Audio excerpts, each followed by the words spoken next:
So it's a combination of the public perception, like you said, and of course some procedural, logistical issues, and immigrants themselves and newcomers have been feeling it as well.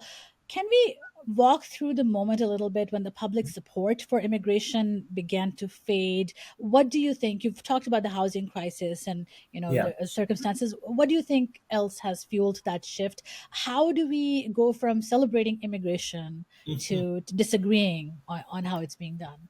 Yeah, let me pull up, the story itself.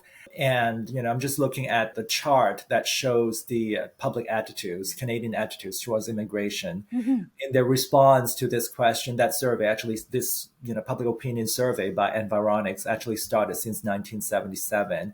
They always, every now and then, they ask the same question: is there too much immigration in Canada? And you can see the curve actually, the support for immigration started rising, more, significantly towards the end of 1990s.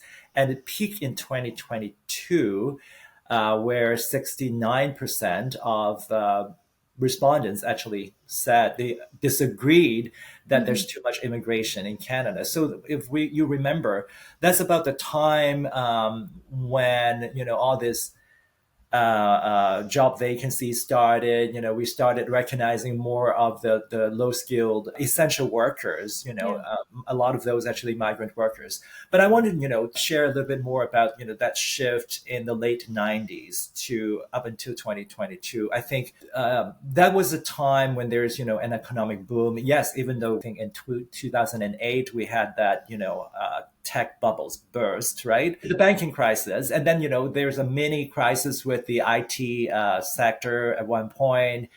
But overall, I think the economy, has done well. And I think that it comes down to when the economy is doing well and everyone, is having a comfortable life, they do not mind immigration. And that's why, and also, on the ground, newcomers, when the economy is doing well, they also tend to fare better, right? Mhm. Economically, financially. So under that kind of like environment, 15, 20 years of economic growth, I think both immigrants and Canadians, they both, would embrace, naturally embrace immigration and Mhm. thinking that, yes, is, creating that impression that immigration leads to our prosperity, right? In those years.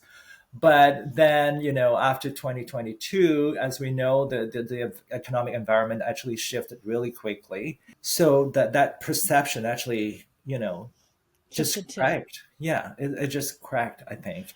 When Right.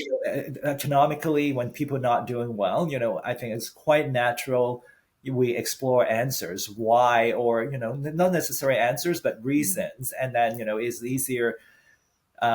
This I think is definitely high immigration levels is related, to some of the economic issues we are seeing. But Mhm. I think it's also that kind of environment makes it easier for people to Yeah. to scapegoat and point fingers.